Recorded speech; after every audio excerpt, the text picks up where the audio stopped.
guys, necəsiz? Deməli bugün yanımda yenə Mədinə var. Keçən dəfəki videonun ardını çəkmək üçün buradayıq. Keçən dəfə əsasən dostluq və münasibətlər haqqında danışmışdıq, amma bu dəfə daha çox ailə haqqında və ailənin bizim həyatımız olan təsiri haqqında danışmaq istəyirik. Keçən dəfə videonun haqqında bunu demişdik, amma mikrofon işləmirdi. biraz mikrofon durdu deyə. Bugün də mikrofon yoxdur. Bugün mikrofonsuzluq, bəli. Başlayaq. Xoş izləmədik. Neyse dostlar, ne danışmaq istəyirik? Mən bir dənə ifadəyə çox yaxşı inanaraq, uşaq evinin düzgüsüdür, uşaq evinin aynasıdır, nə? Bir dənə söz var, uşaqdan al xəbəri. Çünki onlar bilir də hər şeyi, hər cür evdə nə başı və s. Və yaxud da ki, ailədə ana, ata və yaxud da ki, bacı, qardaş necə sevgi göstəribsə, uşaq da gələcək həyatında öz münasibətində olsun, dostluğunda olsun, həmin sevgini göstərir. Amma məsələn, çox vaxt mən düşünürəm ki, valideynlər bunu səhv anlayır. Sevginin şey olduğunu düşünür, acting var, hərəkətlərdə olduğunu düşünür. Məsələn, gəlir isti çay verir, nə bilim, meyvə doğrayıb verir və s. Amma ki, mən düşünürəm ki, uşaqların ehtiyacı olan bu deyil. Uşaqların ehtiyacı olan sevgi, qayğı, bir başını oxşamaq, bir qucaqlamaq, bir nə bilim, öpmək.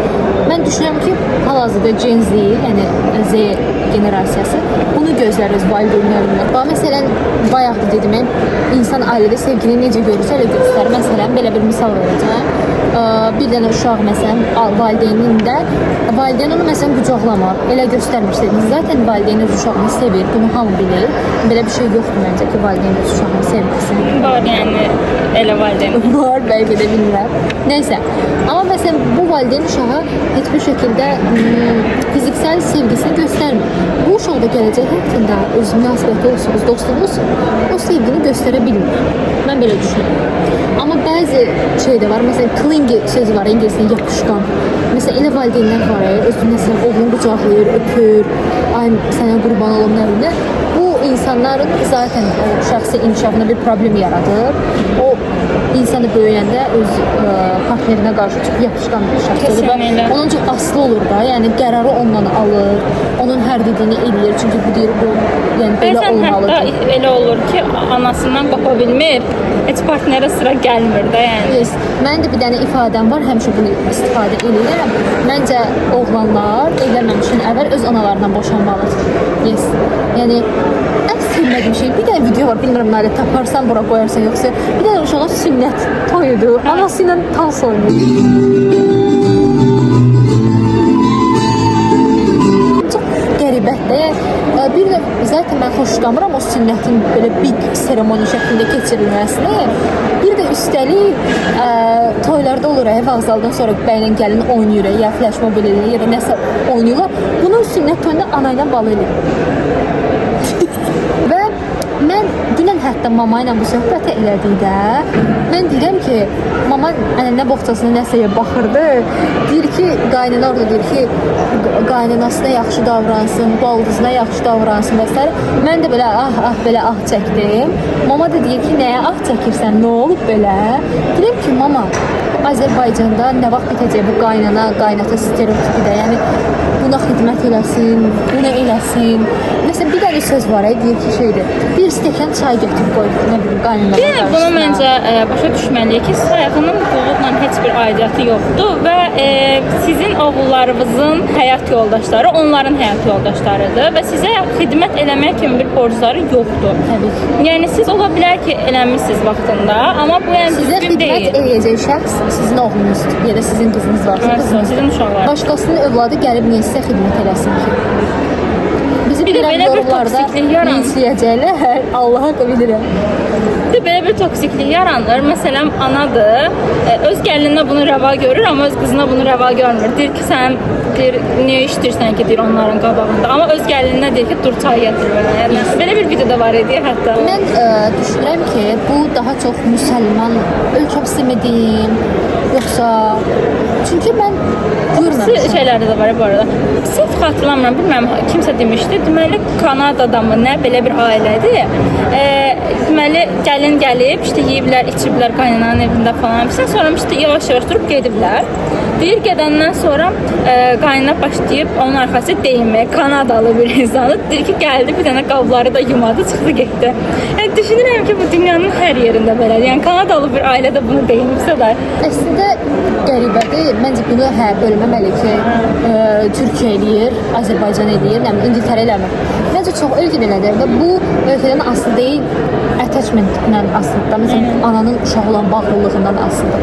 Mən çox valideyn görmüşəm ki, məsələn, oğlunu çox istəsə də, məsələn, deyir ki, mən istəmirəm bir evdə 2 ailə olsun, yəni övladım getsin ayrı yaşasın, çünki onun işlərinə mən qarışmaq istəmirəm, öz həyatı və s.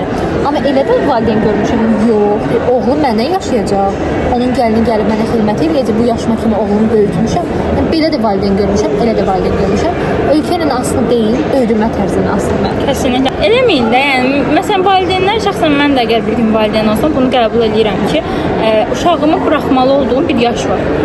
Yəni onu böyüdürəm. Ümumiyyətlə valideynlər bunu başa düşməlidirlər ki, uşaqlarınızı böyüdürsüz, amma uşaqlarınızın sahibi deyilsiniz. Onların valideynisiniz. Yəni onların sahibiymiş kimi davranmağı buraxmalısınız. Yəni mən səni yedizdirmişəm, mən səni böyütmüşəm. İndi sıra səndədir, sən qulluq eləməlisən mənə. Əziz valideynlər, yox. Sizin onu böyütmək sizin borcunuz idi. Çünki o uşaq seçməyib dünyaya gəlməyi. Onun sizə baxmaq artıq, onun vicdani olaraq seçimidir ki, əgər siz onu düzgün böyütmüsünüzsə, o zaten yetəri qədər gəlib sizə baxacaq. Amma bu insan artıq gələcəkdə özü ailə qurur, özü sizdən ayrılır, başqa bir həyatı olur və siz düşünə bilməzsiniz ki, gəl məni qoy həyatımın mərkəzinə, bir dənə mən olum sənin üçün. Necə ki, vaxtında sən mənim mərkəzimdəydin. Sən anaydın, ataydın, bunu eləməliydin, çünki sənin seçimindi, sən dünyaya gətirmirsən. Sənə müəllim yadında dərsdə demişdi, kim əlini qaldırsın, əgər valideyn olanda uşağından asılı olacaq, deyəcək ki, mənə bax və s. Öz əlini qaldırmışdı hətta bizim müəllimimiz, buradan sənə müəllimə səlahlar. Amma məsələn, mən əlimi qaldırmamışdım. Mən belə bir kitabda oxumuşdum ki, narsistik valideyn deyilən bir anlayış var. Bu anlayış nədir? Sözümüz sənə müəllimədir. Yox, deyil var. Neyse, belə bir anlayış var, narsistik valideyn. Bu nədir? Öz istəklərini, övladının istəklərini qarşısına görür. Bu anlayışı mən necə düşünürəm, narsistik valideyn? Yəni, məsələn, deyir ki, bunu bir dənə ifadə ilə sizə izah eləyəcəm, daha yaxşı başa düşəcəksiniz. Məsələn, necə? Bir kimsə ölür, məsələn, uzaq eləsin, İraq elə Allah. Məsələn, deyək ki, ananız ölür, deyirsiniz ki, mən onsuz müylüyəm. Bu bir narsistik düşüncədir. Yəni, ana ölür, amma sən özlü fikirləşirsən ki, o olmadan mən həyatıma necə davam edəcəm. Narsistik valideyn düşüncəsi də budur ki, məsələn, övladı evləndi ya da harasa çıxdı, getdi və deyir ki, mən övladım olmadan nə edəcəm məsələn. Bu da belə bir düşüncədir. Yəni, o mənə baxmalıdır, o mənə bunu etməlidir və s. Bu kimi ifadələr bunu göstərir. Olmaz. Yes, olmaz. Bu arada ağlımda da bir şey var. Bizim universitet xatirələrindən biridir, danışacağım. Bizim bir dənə müəllimimiz var idi. Biz 1-ci kurs idi. Şiddətdən söhbət düşmüşdü. Neyse, hamı danışdı ki, belə şiddət və s. görməyən yoxdur ailədən, məsələn, fiziki və s. O mənim də demişdi ki, biz bu arada sosial iş oxuyuruq, yəni bunun damarını oxuyuruq da, yəni ki, insanları qorumaq, şiddətə qarşılıq və s. Şiddətə qarşı olmaq. Neyse, o müəllim bizə bildirmişdi ki, okey, normaldır, şiddət görə bilərsiniz, valideynsiniz, yadımda. Doğru deyil. Mən yadımdadır. Mən o müəllimə çox qıcıq qapmışdım. Mən ona qıcıq qapırdım, amma başqa bir məsələ üçün qapırdım. Mən qıcıq qapdım ona, o sözünə görə də ki, şiddət və s. deyir ki, o normaldır, dostlar. Orada konuya bağımlı elə dünən mənim oturduğum, dostlarımla oturmuşdum, yəni söhbət edirdik Kobe Shopda. O da qayıtdı ki, onların da bir müəllimləri var idi. Uşaq psixologiyası haqqında bir dərs deyirmiş onlara. O qız da ibtidai sinif müəllimləri oxuyur. Deyir ki, müəllimimiz dedi ki, uşağa şiddət bəzi yerlərdə ola bilər, o tərbiyələnsin deyə, yəni vurula bilər, bir növ cəza kimi. Okey, amma bu yəni qəbul olunacaq bir şey deyil. Yəni cəza vermək istəyirsiniz. Əgər uşağın tərbiyə olunmasında cəza və mükafat deyilən bir sistem var. Əgər o sistemi qurmaq istəyirsinizsə, cəza olaraq ümumi şiddət göstərmə məcburiyyətində deyilsiniz, başqa türlü cəzalar var.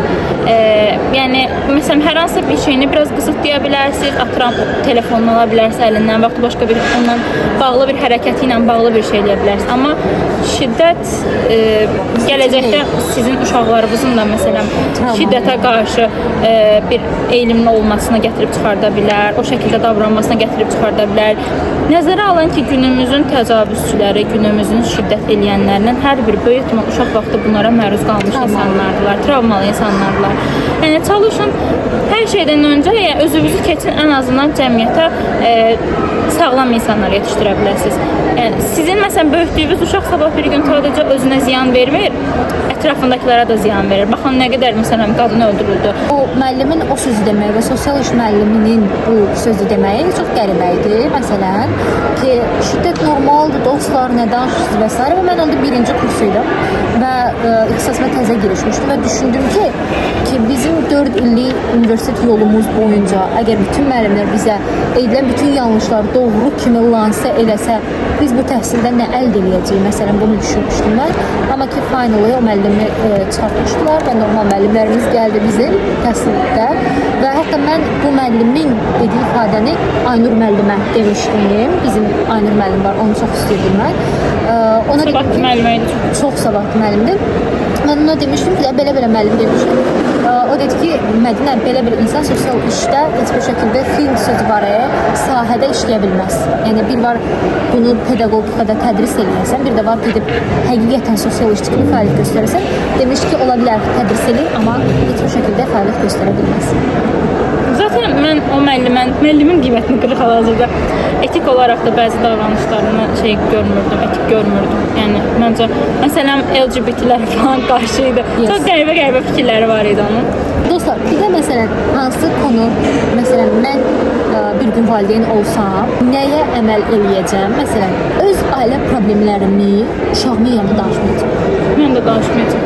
Bax məsələn, nə problem ola bilər? Məsələn, mən işləyirəm, məsələn, valideynəm və işləyirəm.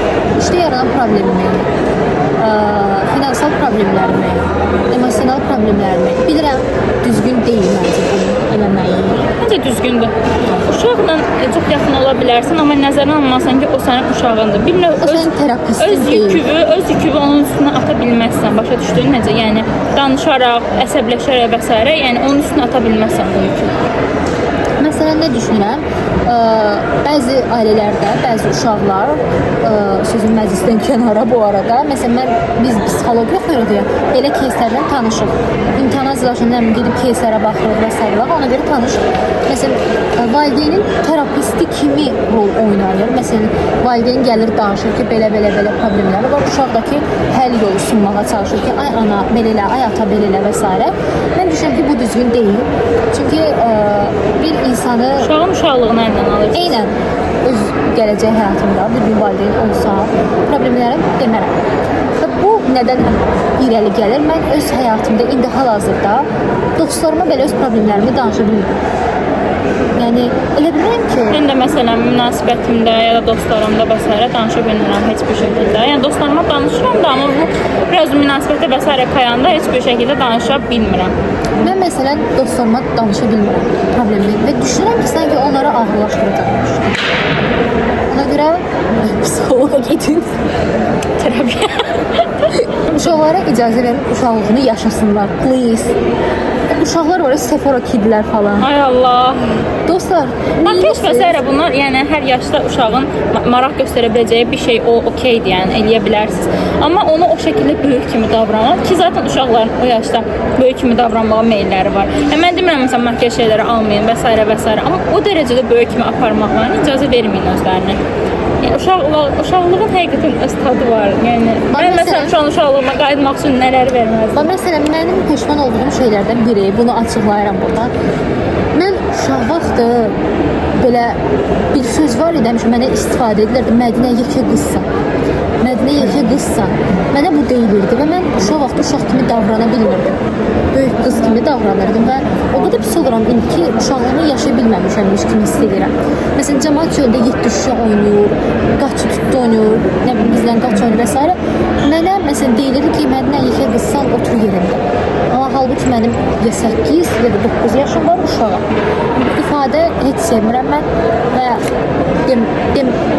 sizə məsləhət olaraq da deməməyi məsləhət bilirəm ki, deməyim. Mənim hal-hazırda 20 yaşım var. Məsələn, gəncəm artıq, yəni yetkin yaşıma doğru gedirəm.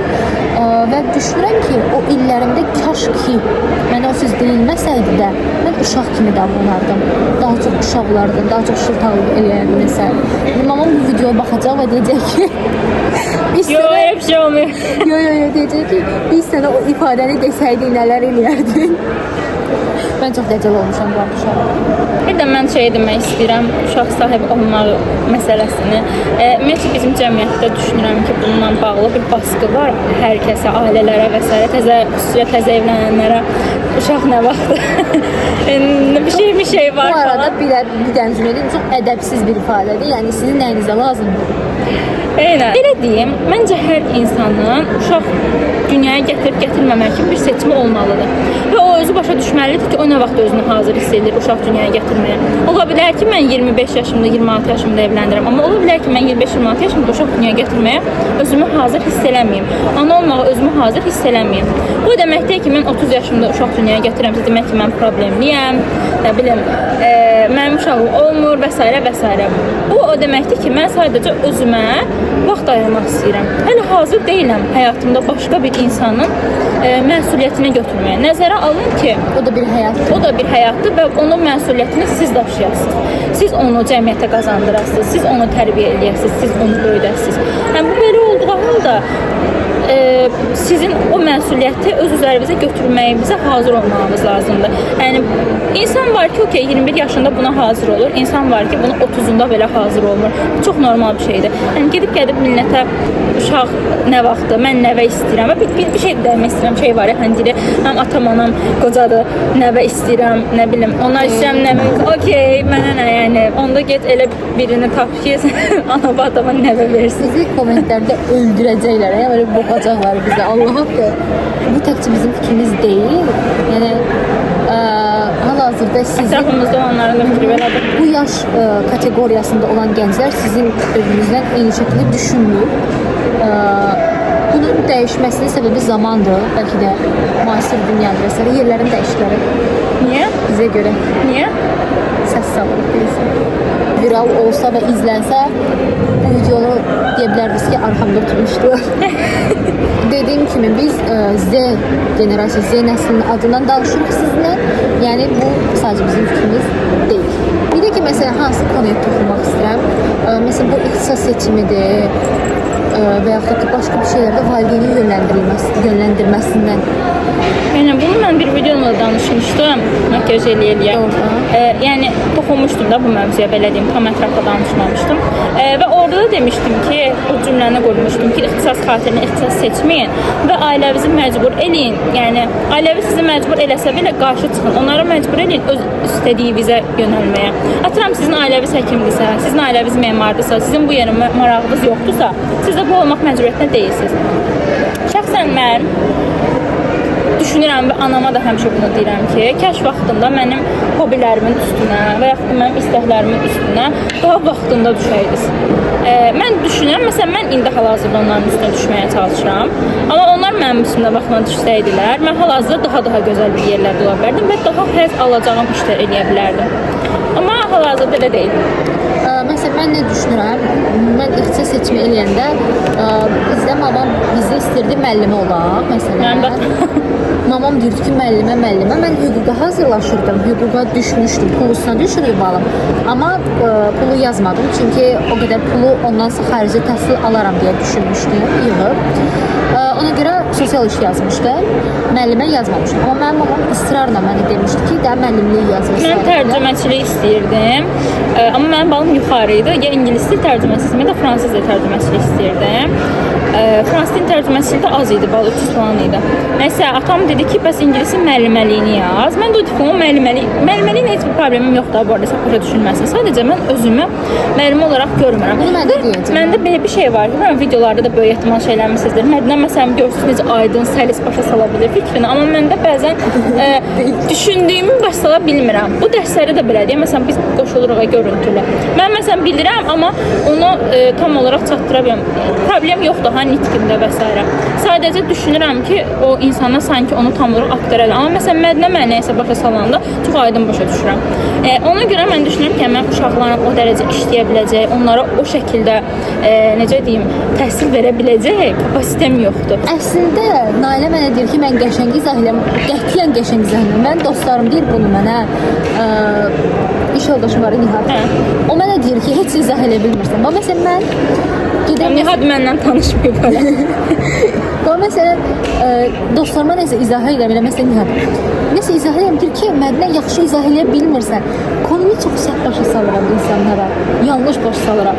Və mən özümü müəllim olaraq görmürəm. Yəni uşağın başını kəsirəm ki, ay uşaq niyə başa Mən də düşmürsən? qardaşıma dərs baş salanda çox cırışma Amma olurdu. məsələn uşaq vaxtı mən niyə müəllim olmaq istəyirəm? Mən qardaşıma dərs baş salarım.